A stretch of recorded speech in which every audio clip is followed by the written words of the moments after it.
Namaste, everybody.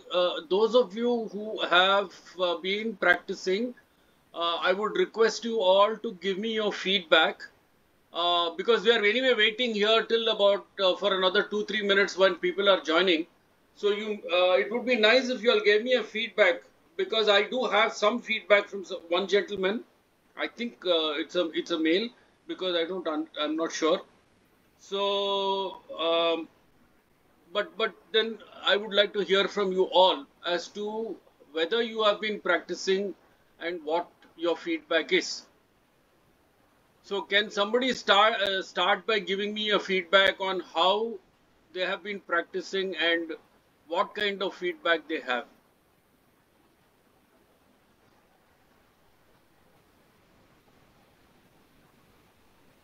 Hello.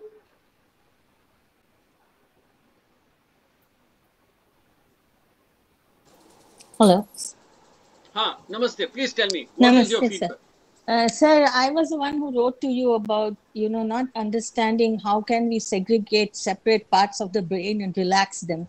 And what exactly, excuse me, what exactly does relax mean? For each person, it may, like, how would it feel physiologically to be relaxed? In the sense that usually when we say, I'm feeling relaxed, it is an involuntary relaxation due to maybe listening to music or going to some beautiful place or fresh air or things like that, but it's not at demand on tap that okay, I just press this button and then I'm relaxed. That part is what I didn't understand. Also the fact that when you say that front part of the brain, back part of the brain, although we know physiologically we have these separate parts, but we don't feel them within our head. We just know our head. In fact, we don't even know what is inside the skull in a feeling way. So, and I think in this, I'm speaking for most of the humans, except maybe the doctors here. Because they know it, right? This is the front lobe and back lobe. Even for them, looking inside themselves is a problem. Looking inside other people's brains might be easy. Looking inside one's own brain is hard. Yes.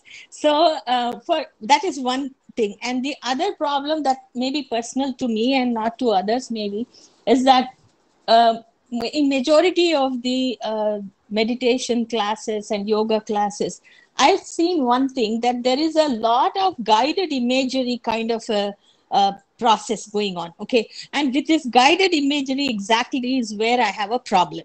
Because, for example, they say, I'm just making this up here, that some bright golden light is going through your nose and through your chest and into your body. Okay, let's take this statement. Now, the thing is, one can only imagine anything that one has already experienced in their life before. If you tell me, look at a mango, and if I've never seen a mango in my life, I'm from an alien from another planet, I will say, what do I have to look at, right? So for me, when they say, look at a golden light going through my inside, I've never felt what it is to have a golden beam pass through. How will I imagine that? So this is why I have never been very successful in going through these meditation classes and yoga classes, because all the imagery and imagination work that is expected of us, as if we are every single day doing this only, when we have never done it in our lives. so, and nobody seems to object to it. The best part is, in all those classes I have attended in my life, nobody other than me seems to be feeling this fact, like everybody's always been passing golden beams through their body. I don't know what it is. So I just brought it up to you because I don't want to go through this, that I'm not even able to get to grips with what you're talking, and then I'm expected to do somehow those things like, relaxing left of my brain, back of my brain. How do I do it? I mean, I'm talking about technique, the technique, actually. Yeah, I got it. Now, this is your what you're experiencing. Okay, now I'll start my class with that. But before that, now I think I need to formally begin the class because it's already 3:04. Okay, so sorry I took a little longer. Hey, no. This is perfect. I've got a very great thing to start the class with. Thank you so much, sir. Namaste, everyone, and again welcome to another class on Yoga Vidya. As usual, I will begin the class by paying my greatest respects to my seniors, my elders, my parampara, my ancestors who have brought me to the stage. And though he doesn't like it, I would also like to thank Ram Mohan sir for facilitating my evolution into this process.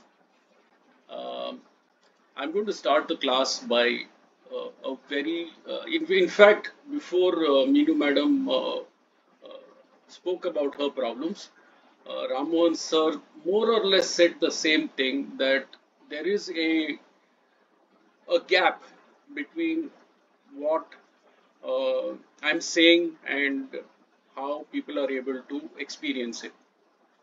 The first rule that you must always understand is yoga is an experience. Now, if you are not able to successfully experience the state that I have brought you all to, then we have to keep revisiting it until you reach a state of some level, a modicum of competence. So, the first part you all need to understand is yoga is 99% practice, 1% theory. And the theory is very simple. It is that we are here. We are here because of a particular reason which we don't understand, and we need to figure that out. The next thing is we have only ourselves. There is nobody else. Now the question is, how do we figure out what we are supposed to be doing on this earth?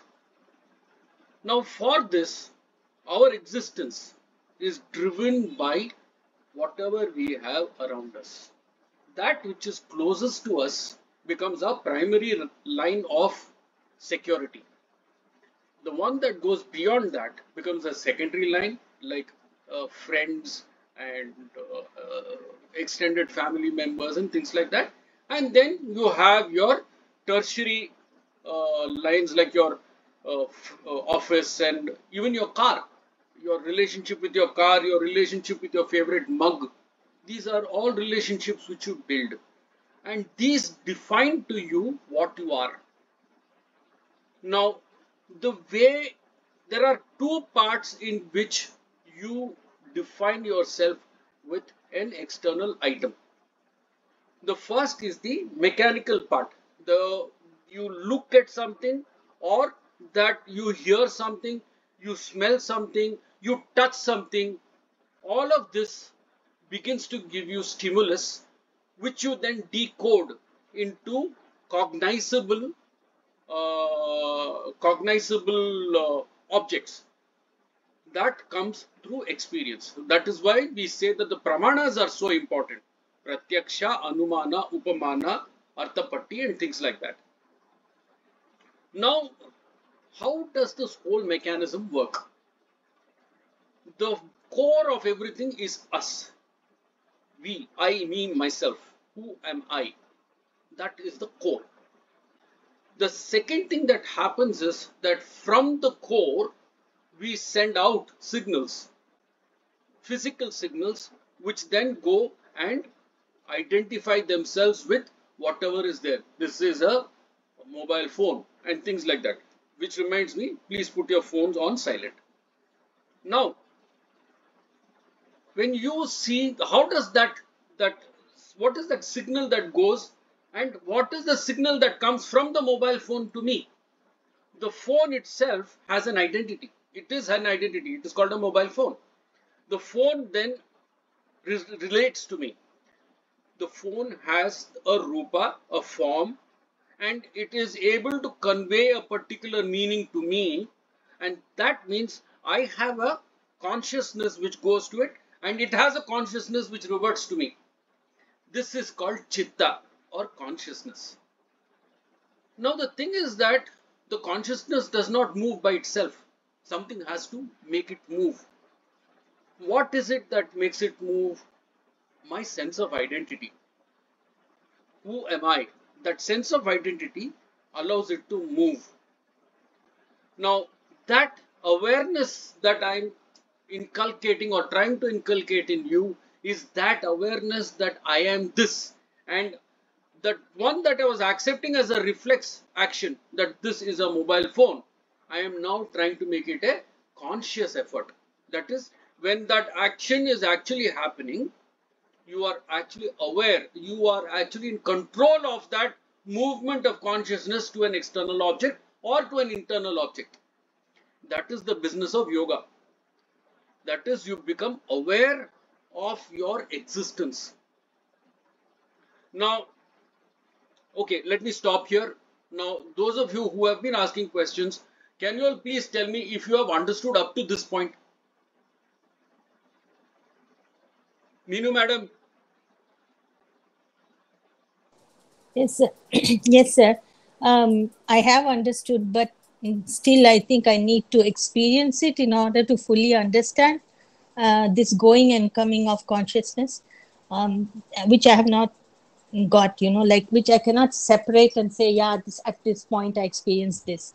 So, Okay, see, okay, touch an object which is next to you. Now, when okay, you touch it, okay, yeah, when you touch it, what is the stimulus coming in from? From where is the stimulus coming? From the sense of touch, right? right, This is called the Panchabhuta. Okay, right, there are Panchabhutas. You see something, either you get it from smell when you play, when you spray dew around you, you get it from the smell. Suppose now I'm talking to you, the stimulus is coming through your ears. yes, So all the stimulus, see what it is not something that is coming from outside in the sky. It is all there. It is all here. There is okay, nothing special in it. I'm only transforming whatever is already there from a reflex. You have now everything that you have done so far is a reflex. You have assumed that it is there, so you have never really paid any attention. Now I'm saying is when you touch it, you must that touching will become an aware. You become aware of that touching. So the only thing that changes is from automatic to reflex, or reflex to conscious. So you remember we did that carrot thing. I yes, asked you to focus on the yes, carrot. Now, yes, when you cut a carrot, what is the difference? Up till now, you have been listening to some Hindi song or Bollywood song or something like that, and then you've been cutting. Now, what has happened? Your entire focus, your eyes are in that place, your ears in the same place, your nose is in the same place. All your senses have come to one point, and your hand is also cutting. So everything that has happened so far is become a conscious effort rather than a reflex effort. right. Have you understood that now? Meaning we put all our attention there and in one concentrated spot, and awareness also there, so every minute thing that changes in that, we understand that, like if the carrot is cutting and it's making a tiny sound of the carrot, then we are hearing it and we are feeling the sense of the carrot, the skin of the carrot in our hands by the sense of touch. So all our five senses are being deployed towards the chopping of the carrot, and it is returning lot of information to us in return, in the sense of what color the carrot is, how it feels, and all. Is that right? Yes, you are 100% correct. Now the what the carrot is giving you, as you rightly said, information. So that is the chitta of the carrot that is coming to you, the consciousness of the carrot that is being, the identity of the carrot that is coming to you, which you are now decoding as a carrot. And then Okay. when you have the point of impact where all your five senses are at a single point, what happens is that the consciousness is being controlled by the sense of identity that I am this. Hmm. Now it might become a little more complex. The Hmm. identity is coming from within, from the sense of identity that I exist. It is called Okay. ahankara. I am the Hmm. doer. Okay. Hmm. Now, I am the doer, when that I am the doer is removed and you're cutting without any sense of identification of yourself with that, then that is fine. But suppose what happens is that you create beautiful cubes of carrot. Hmm. Suddenly you feel, Arre yaar, maine kya kaam kiya? I did such a great job. Hmm. Then I am the doer comes into the picture. Then the identification of yourself with the carrot becomes different.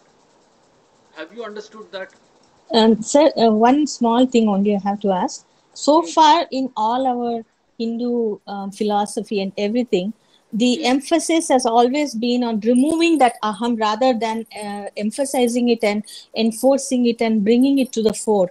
That I am cutting the carrot rather than doing whoever maybe they're cutting the carrot. So it correct. in a way we become like an automaton. That is the negative aspect of it. That we are not ourselves, individualism is not coming into it. Yet on the other hand, our whole philosophy says that you have to minimize your aham and kind of do it. Yes, um, you're 100% correct. But so if you don't know what that aham is, what will you minimize? You first need to know what it is. No, if yes, you don't know who the enemy is, whom will you fight? so we are kind of isolating the aham first in order to identify it. Correct. First, Okay, you need to figure out what is my aham. aham. That is what is my so you need to understand the prajna part. The prajna means the awareness that I exist. Yes. Now, how do I make so now I spoke to you about the inside to outside, correct? Yes. The carrot is outside yourself. Hmm. That is called vijnana. That is my prajna goes outside. Okay. Now, how do you look at the prajna when it goes inside? The prajna, when you are looking at it from inside, the only way you can do it is by looking at the first the physical body, what is called the stula sharira or annamaya kosha. Correct? Hmm. Hmm. This is the body made out of food, no? Yes, Anna. So, how do you first do that? You first start looking inside yourself and then saying, okay, I need to figure out a way in which I know that my body exists. Now, when you eat, you cannot make out that your stomach is actually getting into a squeezing and a squishing motion to break the food down. We really don't know. Nor do we know that the heart is pumping over a lakh beats per year per day.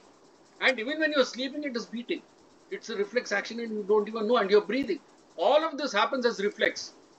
Now, how do you convert that reflex into conscious? The only way you can do that is to look and start allowing the awareness to start identifying parts of your body and to see whether you can actually see the relaxation happen. I mean, the body beginning to calm down. Why is it required that you should relax and calm down? Now, as I've told you, the muscle that we have, all our muscles, they are two strands.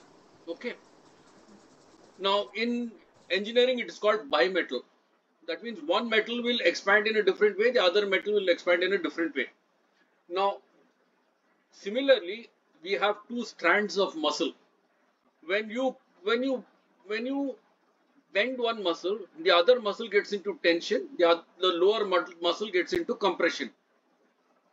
When the awareness lets go, then they come back into equilibrium. This is called homeostasis. This, if you can achieve, what happens is that the flow of prana begins to equalize. So you go from Annamaya Kosha to Pranamaya Kosha.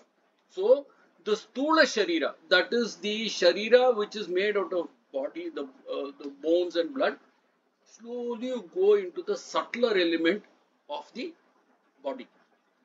That is what I am trying to teach you without telling you so much of theory.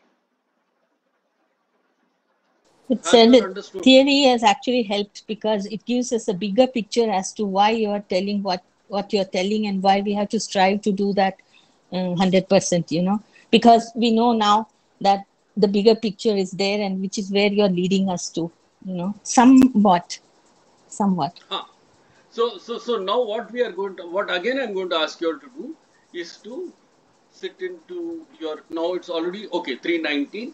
Let's do this for 10 minutes. Um, we will go into Padmasana or whichever asana you're comfortable in. And I'm going to ask you all to keep your back erect and keep your hands in a mudra which you are comfortable in. And I will give you the instructions. Um, and 5, 4, 3, 2, 1. Relax. Bring your thoughts to yourself. Bring your consciousness to yourself. Be aware of the breathing. Don't control the breathing. Just be aware of it. Breathe in. Breathe out. Breathe in. Breathe out. Now relax the brain. Relax the front of the brain. When I say relax the front of the brain, bring your consciousness or your awareness to the front of the brain and then quietly try to calm it down. Similarly, look to the left of the brain from within. Whatever you see there, try to calm it down. Now look to the right of the brain from within. Whatever you see there, calm it down. Calm the back of the brain. Now slowly come down and calm your eyeballs. You will be able to feel the heat in the eyeballs. When you say that this is my eyes, you will be able to actually feel a light sense of heat. Calm that heat down. Bring it down a little bit. Somewhat like putting your burner on sim. Let it go on sim. Let it become calm. Then, now you'll come to the nostril. You'll feel the breath going in and out. Now, just follow the breath. It will come over the septum, that is a bridge of the nose. Try not to force the breath, which will mean that immediately your awareness will go to the abdomen, because you will feel the abdomen going in and out and pushing the air in and out. So try to balance, just let it go, let it happen in the way it must. Don't force the issue. Relax the throat, relax the ears,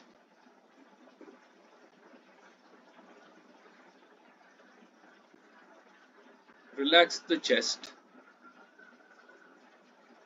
relax the shoulders, relax the back, and stay in this position for 2 minutes.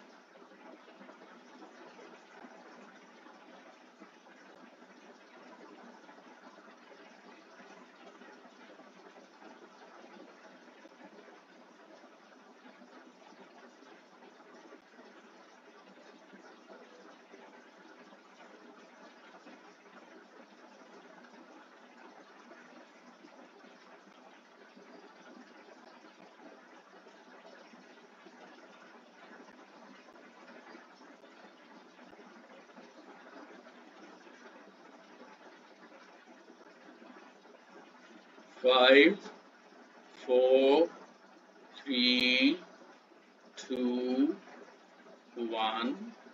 Don't change your position. Now, I want you to see whether you can feel a certain amount of heat emanating from your body. There should be a mild kind of warmth that you should experience. You should be able to experience it.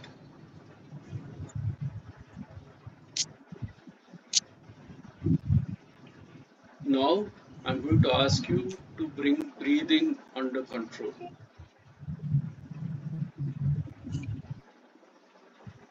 Breathe in. 2, 3, 4, 5. Hold. 1, 2, 3, 4. Breathe out. 2, 3, 4, 5. hold, 1, 2, 3, breathe in, 2, 3, 4, 5, hold, 1, 2, 3, 4, breathe out, 2, 3, 4, 5, hold, 2, 3, 4. Now bring your attention to the present. 5, 4, 3, 2, 1. Now, did you all, can you all give me a feedback as to what you were experiencing? Let somebody other than Meenu madam give me some experience.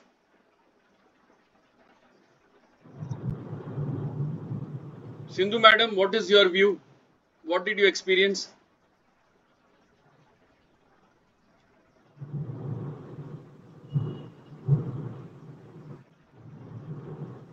Is there anybody who wishes to say something?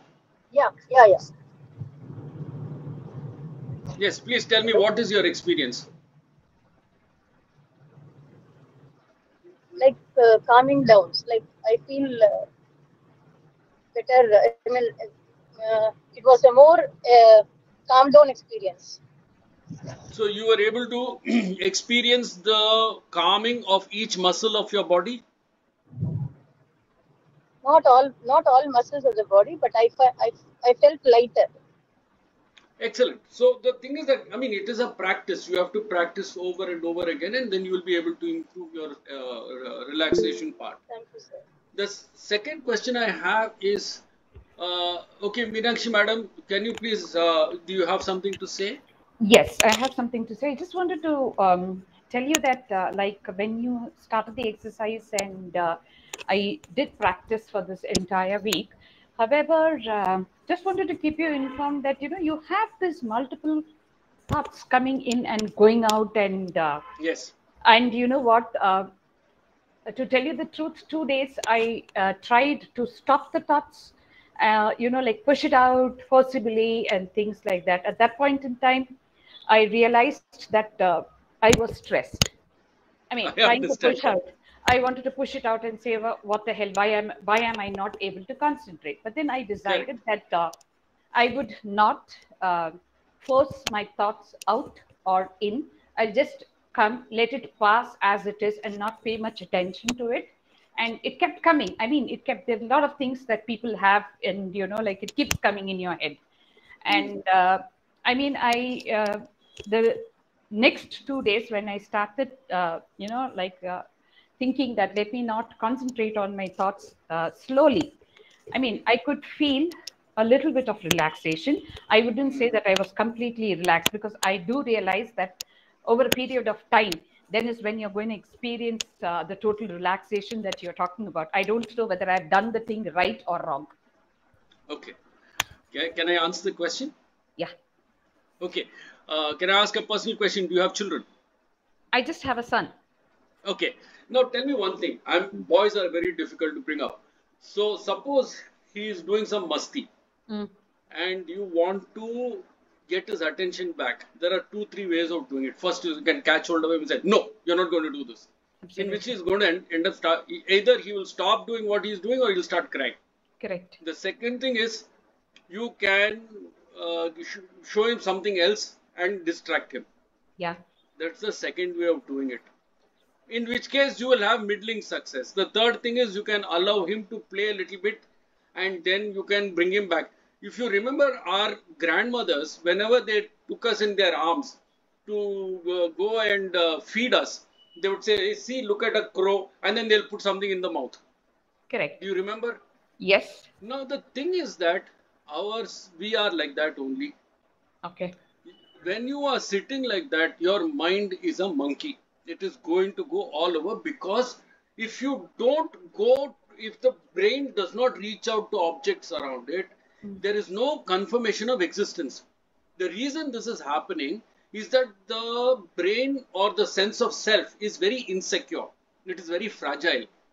So Okay. it needs constant, what do you call, Bombardment of thoughts and things like that. reaffirmation of existence. Okay. The reaffirmation of existence comes from the, that the objects, familiar objects, when it touches the familiar objects, it knows that it exists. So what happens as a result of that is that if you cut that out from the sense of existence, Okay. then it begins to feel insecure. Arey Oh. Bapre, I don't exist. What happened to me? Okay. Then Okay. it begins to start generating its own tape. Whatever Okay. experiences you've had as a child and other things will start coming out. All the problems that you're facing will start getting regenerated in your brain as images. This is called Oh. swapna avastha. Okay. So it is not, it is a natural process of the self trying to assert its sense of existence, that I exist, and I'm getting very insecure because this person is trying to force me into some kind of a straitjacket. So true. So don't worry about it, but at the same time you have to do two things. Okay. One is you have to focus on the breath and try to relax the body, because Okay. you're giving the sense of self something physical to do, something tangible. Okay. The second thing is, when the brain, and when you're suppose relaxed and doing nothing, if the brain starts going all over the place, then you have to allow it, and then slowly, like you tell your son, Acha, listen, what is 7 8s are, and then he will say something, and then he'll go and play somewhere else. Then you slowly bring him back, like that. It is no different from bringing up a child. Okay. Bringing Fine. up yourself is as difficult as bringing up a child. Okay. Okay. Have I answered the question? Absolutely, absolutely. Because I did understand right now, because I mean, I wanted to do these things very slowly. I did not want to force myself, like as you said, give it some time and then bring it back and things like that. Definitely, I will work on this. It's practice, abhyasa. There is no Yes, that's what shortcut. I'm saying. Yes, yes, I would definitely do that. Yes, thank you so much, sir. Second, no problem. Second thing is, did you all feel the warmth in your body?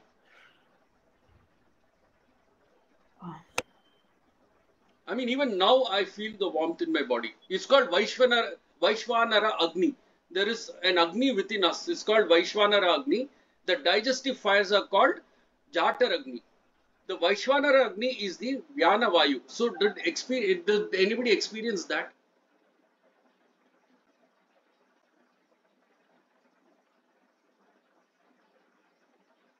Okay. I would assume that, yes, Meenakshi madam. You've answered my question. I asked you earlier.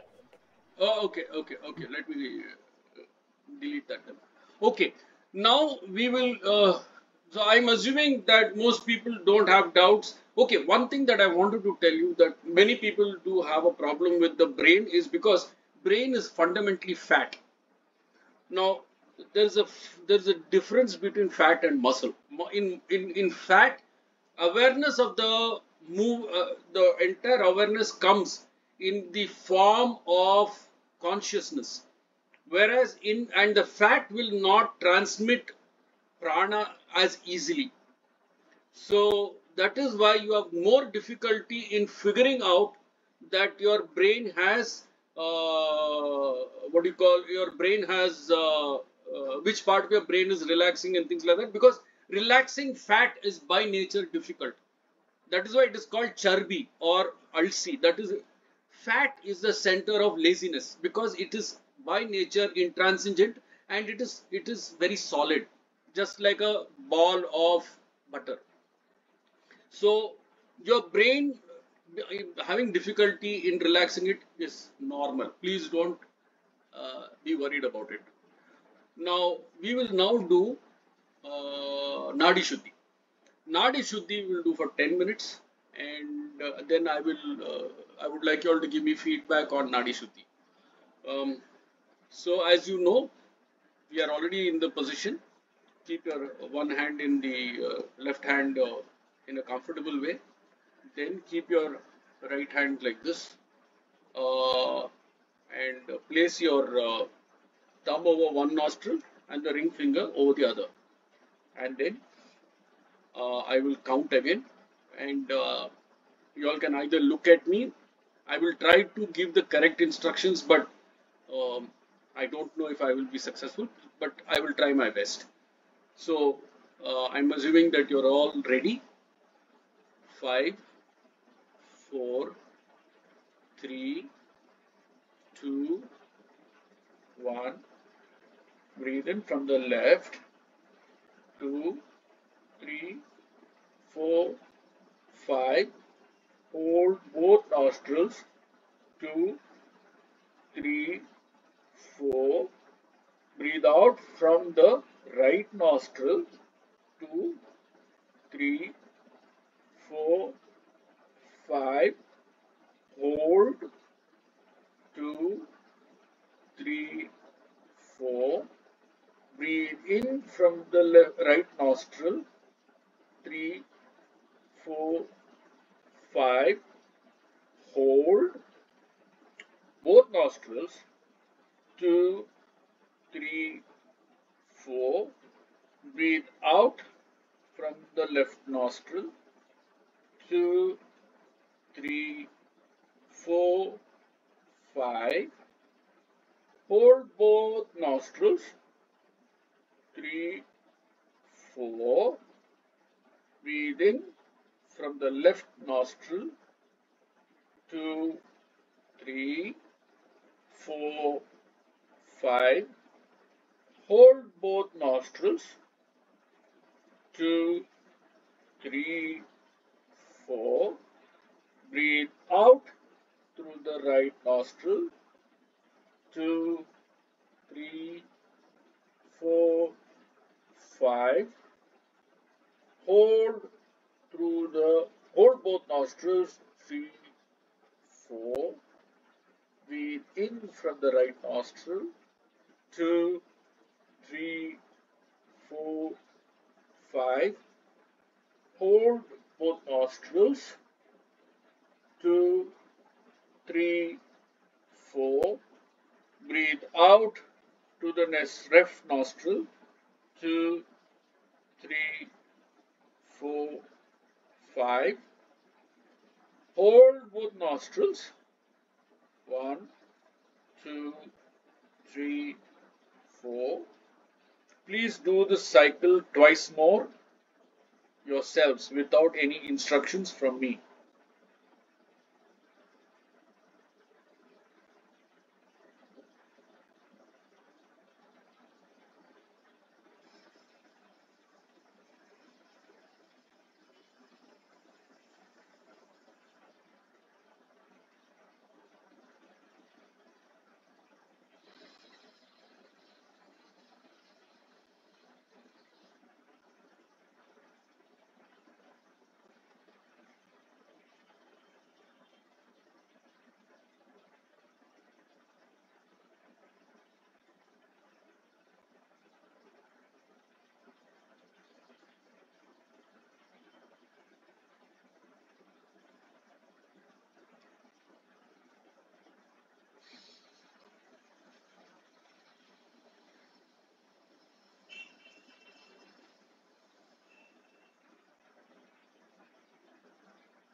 Five, 4, 3, 2, 1. Please come to the present. Now, I want to ask a few questions and I'd like you all to answer me these questions. First, were you all able to do it? Second, did you all experience a certain amount of sweating? Number 3, did you all feel the breath going in and out from the different halves of the body? Lastly, did you all feel the abdomen moving in and out.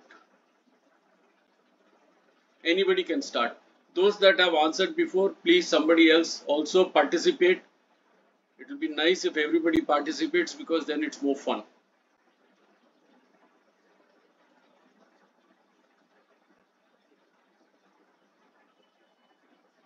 Hello?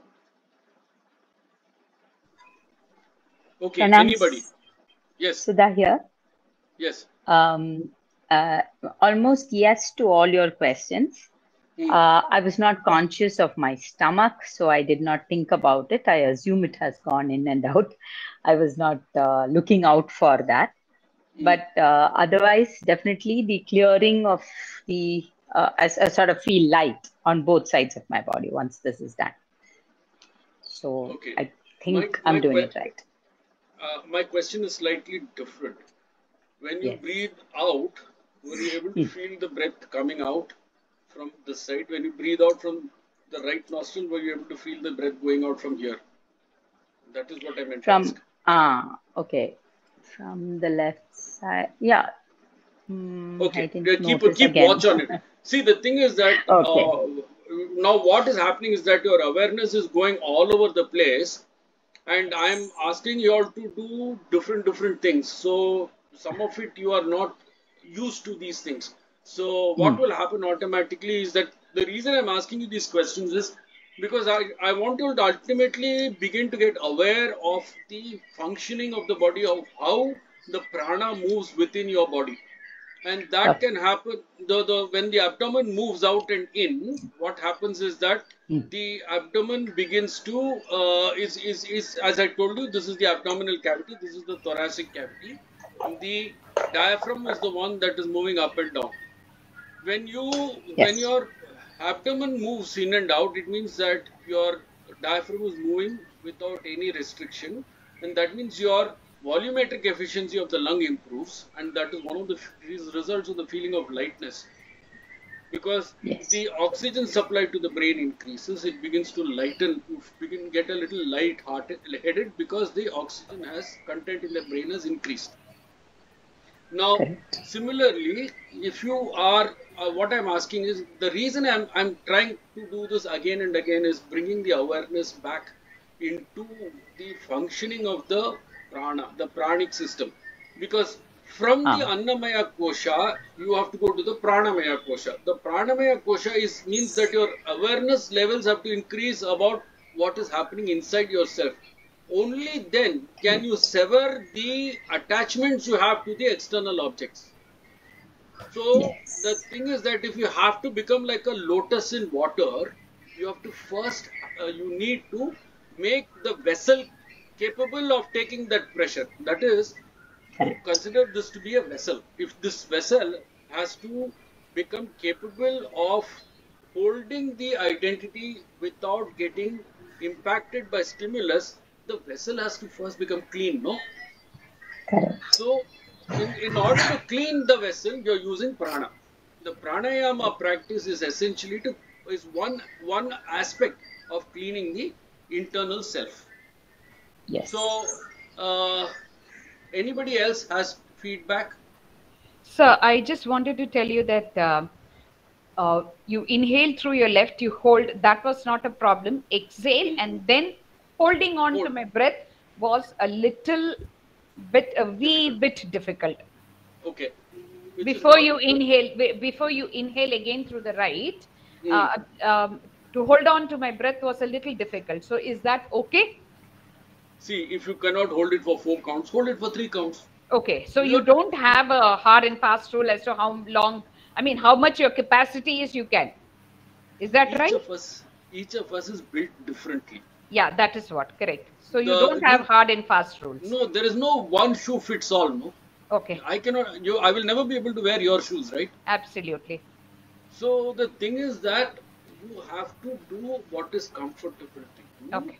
And just like you would bring your son back into control, you have to bring your breath under control, your consciousness under control. It's a slow process. Okay. It requires patience. And most importantly, you must be kind to yourself. Yes. Most of us are not kind to ourselves. We are constantly criticizing ourselves. Don't do that. Be kind to yourself. Be patient. You can do it. There is Sure. nothing. There's no. You're not running a marathon. This is a business of life. And for as long as you have life, this is something that you're going to have to do.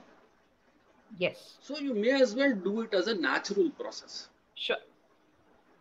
So what about is there any? So have I answered your question?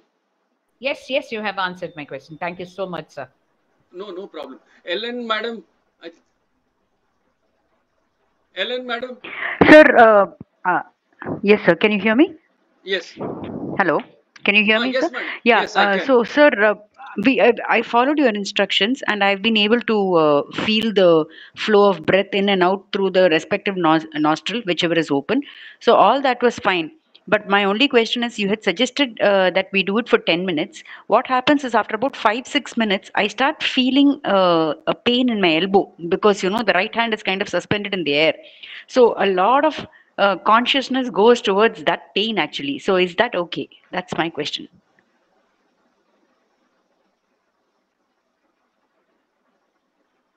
You feel pain here? Yes, Here? sir. Yes, sir. Yes. That's strange.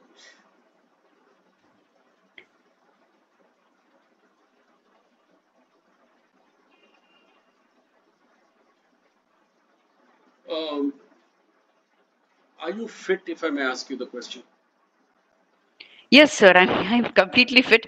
Like I said, I do it for 10 minutes continuously. So after about 5-6 minutes, the upper arm actually, you do Here, feel, no, yeah, between the upper arm and the elbow, here, there here. is a little bit of pain. Not pain, I would say. It's just that your Discomfort. muscle is being suspended kind of thing as you're holding your two nostrils, no.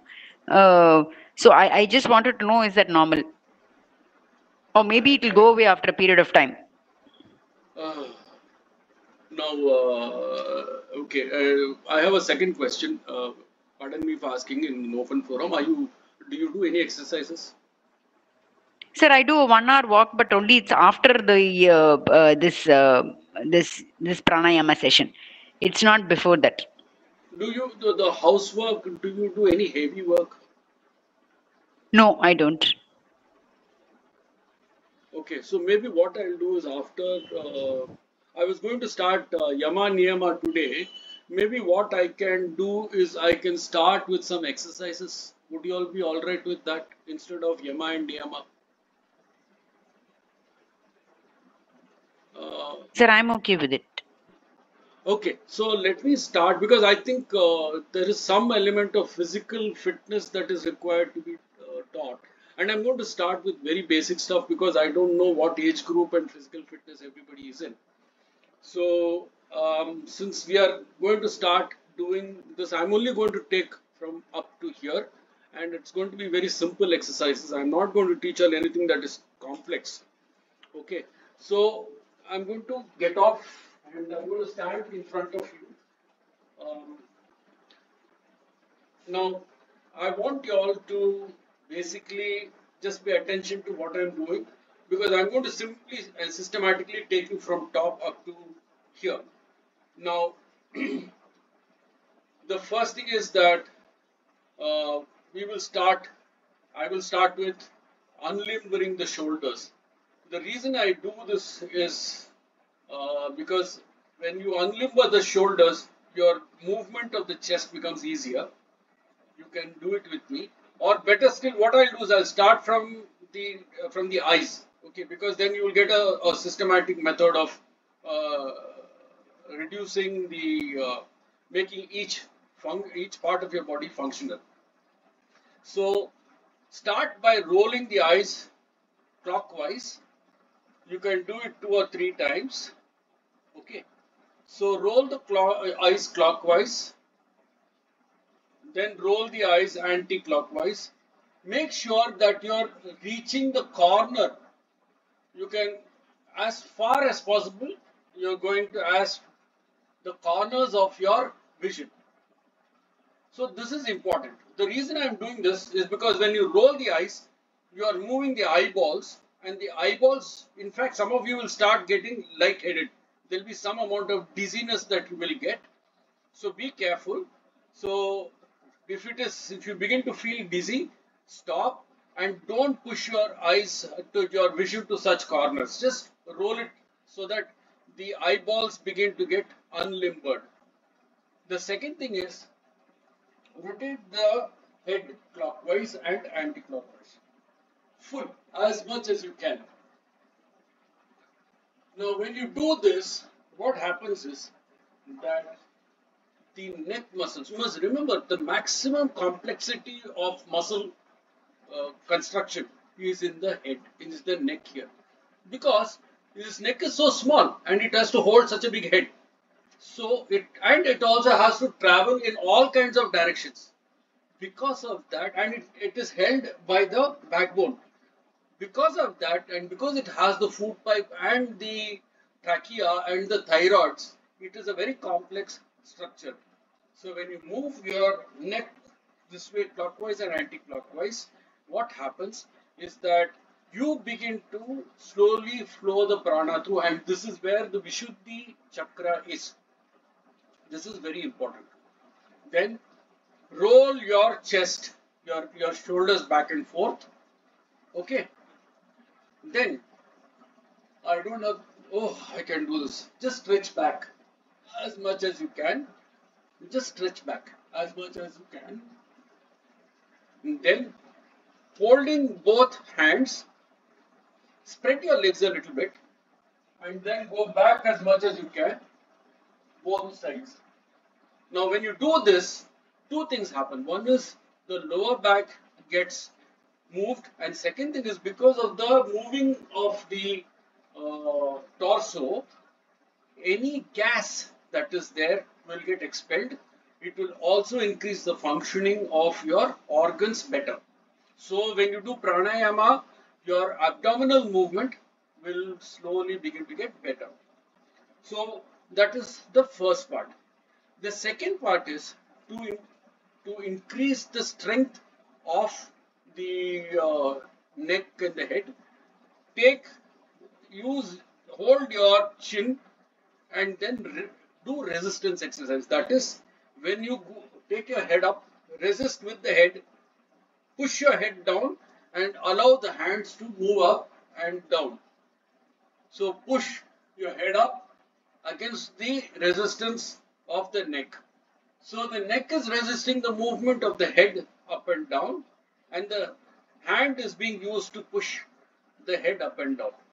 Then use your same hand to go left and right and the other way also. Then lastly, forward and backward. When you do this, some amount of your those of you who have cervical spondylosis and things like that, it will begin to increase the strength of your neck muscles and you will feel better. If you have cervical spondylosis, please check with your doctor before you do this. The next exercise, primarily for I think Ellen Madam, who has a problem with the right hand, you keep your elbow close to the body and resist this way.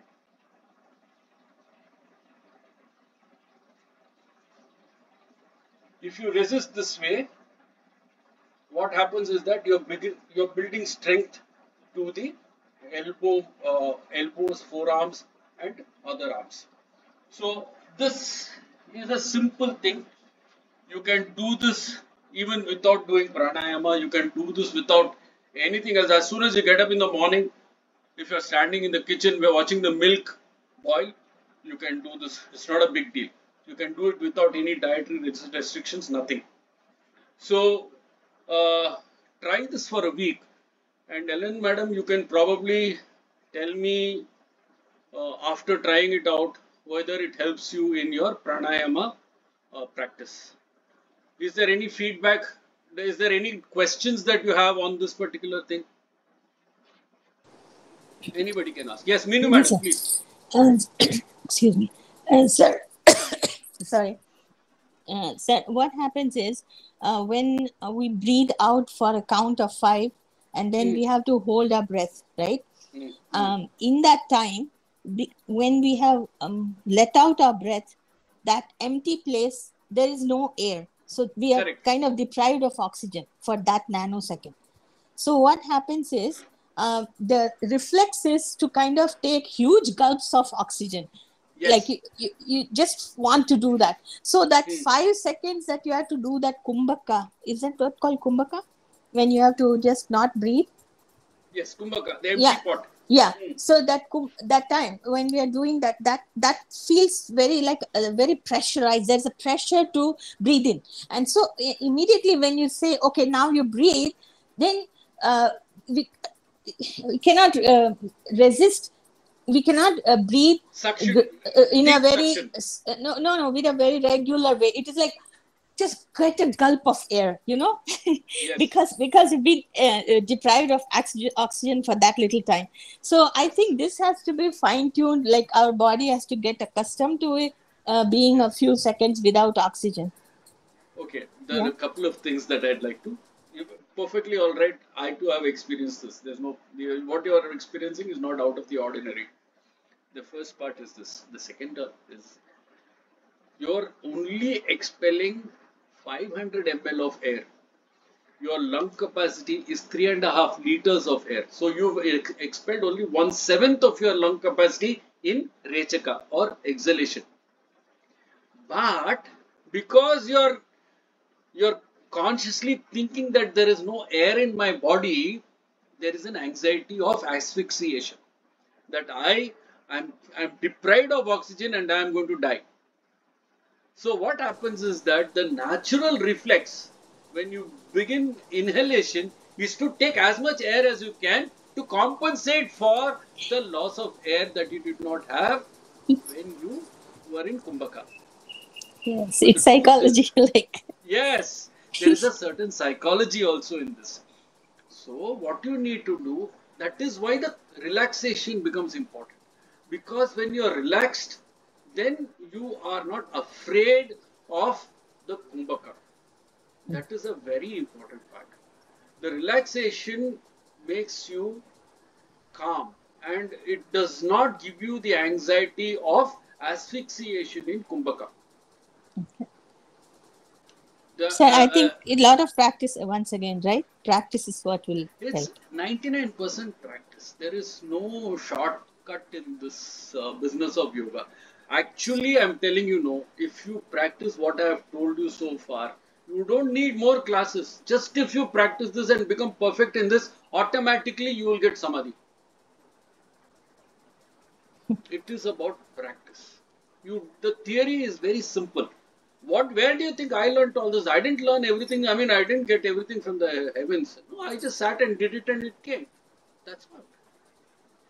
So there is no rocket science in this. It is all about awareness of the present, within the self. So you have to keep watch. Thank you. Is there anybody else? Anybody else has feedback? See, it's important that you give feedback because that feedback is the one that allows me to tailor the class in a manner which is suitable to you. Ultimately, it is you that need to benefit from what I'm saying. So please give me feedback. Sir, Yes. can I give, sir? Yes. Sir, same thing. That when I was recaka was going on, I felt some heat in that air also. Yes. And that is one thing. And second thing, I was able to see the going out and in of the stomach. And third thing is also the same thing, that when I breathed out and I held my nostrils, then it was like a big pressure.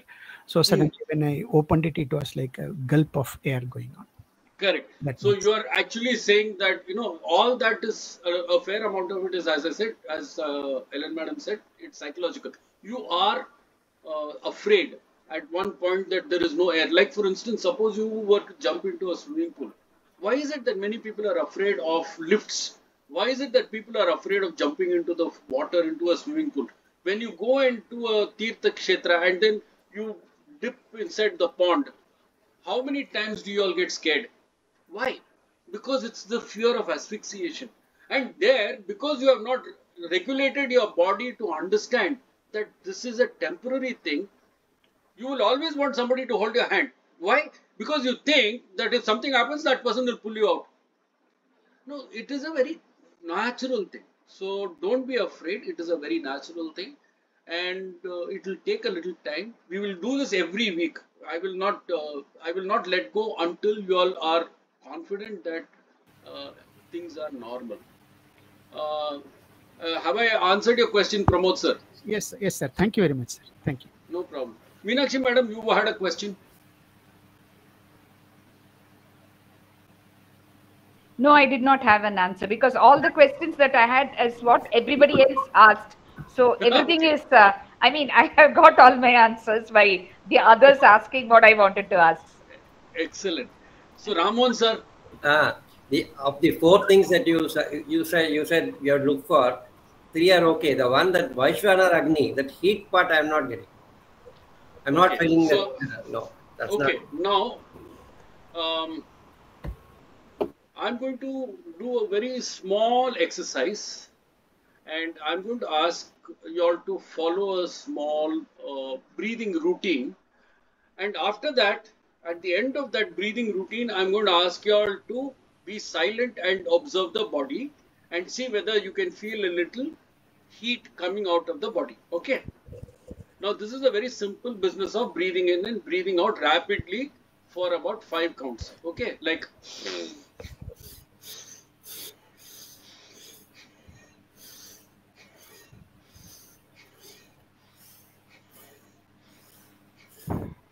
And then hold, close your eyes and observe the body and see whether you can feel a heat coming out.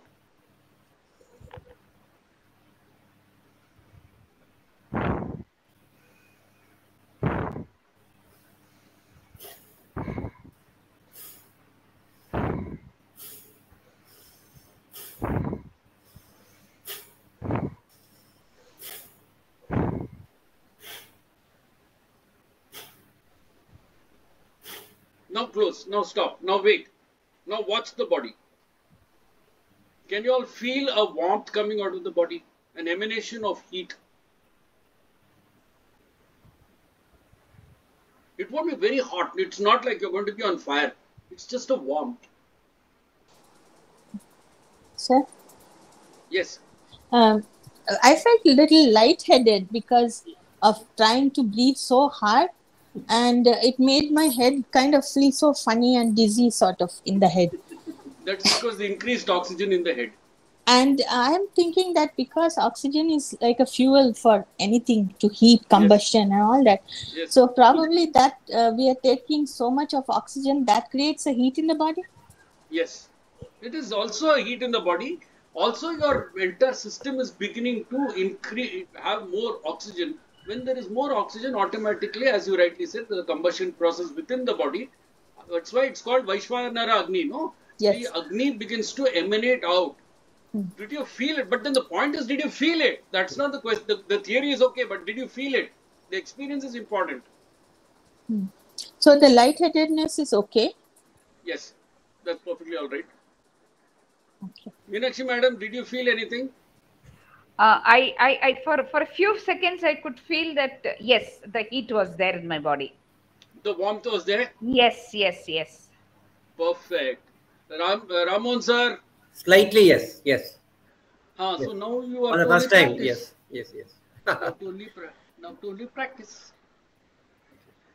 So if there are no questions, I will close down today's session. Are there any further questions? Namaste, sir. I am part of a meditation group. We do Brahma Muhurta meditation every day from 5 to 6 in the morning. Okay. I used to do with total dedication and whatever my Guruji used to give us instructions, I used to follow. But I'm able to understand the mechanics of breathing as after listening to your lecture. So I'm becoming, more and more diligent learner. So thank you for all the teaching here. Thank you so very much, sir. I'm able to appreciate the way the prana is going into, and I'm sure all of us will be benefited down the line, because these are all the baby steps. But then what they get down the line, that cosmic energy, it's one next level experience. So I think all of us should trust the system and enjoy, because all our religious texts have advocated this tapatape. So let us allow the body to enjoy the process, ignore the doubts and march ahead. Trust me, the result is amazing. Okay. So with that, I'm going to wish you all a very nice weekend. Please practice through the week, and do let me know if you have doubts. Please do not hesitate to message me. Please do ask, because at the end of the day, it is your success that defines my success. So I am more than happy to answer your questions whenever you have it. So with that, I'm going to say goodbye and namaste. Yes, sir. Thank you very much. Thank you, sir. Thank you, sir. Thank you. Namaste. Namaste, sir. Thank you, sir. Namaste.